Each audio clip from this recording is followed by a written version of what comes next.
I went to Fabian Middle School for a year when Fabian was the only middle school. And then I went to Slaughter when they opened up 2 middle schools. Fabian and Slaughter were the 2 middle schools in McKinney. Slaughter was a converted elementary school. And then did a year at McKinney High School before I moved to Princeton. Moved to Anna in 2006. We had lived in Melissa for 4 years, and then bought a house in Anna in 2006. Did you marry your high school sweetheart?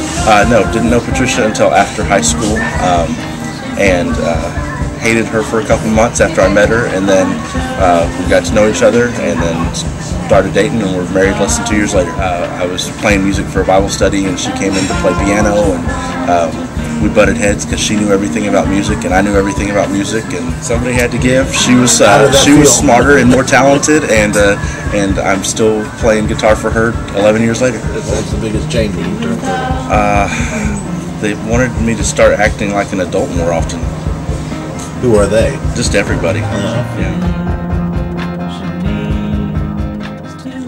When I was almost out of high school, the McKinney Courier Gazette was looking for people to do miscellaneous stuff, telemarketing, throw papers, catch the paper off the press. I did a little bit of everything. I worked in circulation, classifieds, retail advertising, graphic design.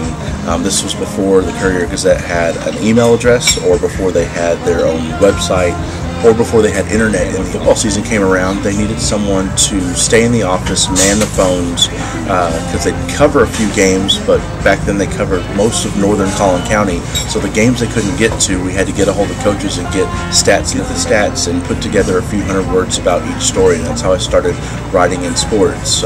When football season ended, the lifestyles people used me to typeset, and I'd go to little events and eventually go to city council meetings and things like that, and writing became something that later I started doing sports for another newspaper in Melissa and Anna area, and it all comes back to the same thing. We love spending time around teenagers, and this go around it was the only thing I was going to do was sports, and so I was going to go to the games that the kids I went to church with played in.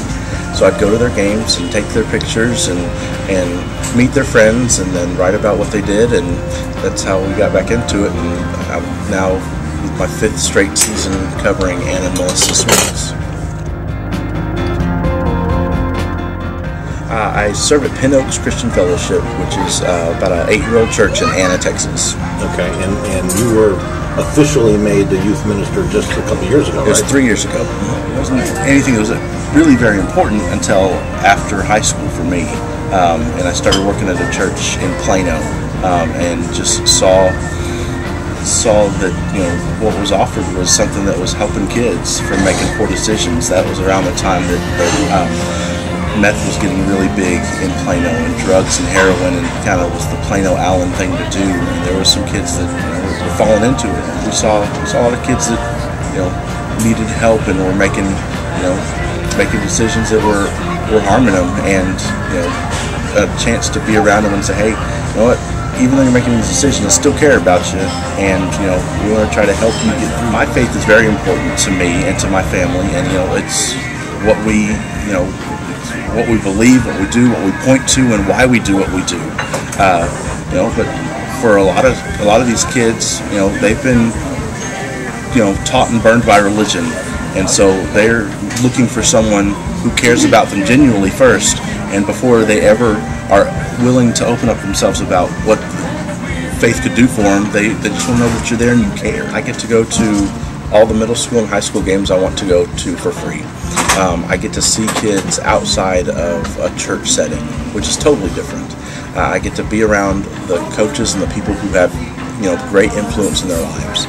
And there's some kids that I know that I'll never ever see in church, but they see me around at so many things, and they know who I am and what I do, that they'll come to me when they need stuff. There was a kid who committed suicide in Anna, and he was a junior in high school, and it was a tragic deal. And I'm also a chaplain for the Anna Fire Department, so when he committed suicide, I was out on the scene.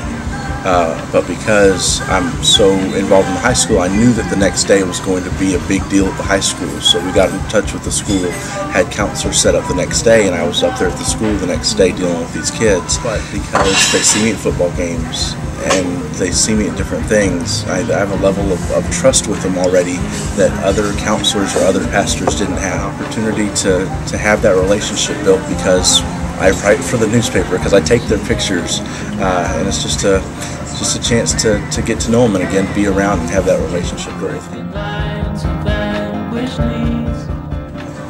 was working with a kid about a week and a half ago who decided after 3 years he was going to get clean and go to rehab, and it's cool to be a part of people changing their lives that way. If you think you have a story to tell, send me an email. But I have to tell you up front, it better be good. I hope you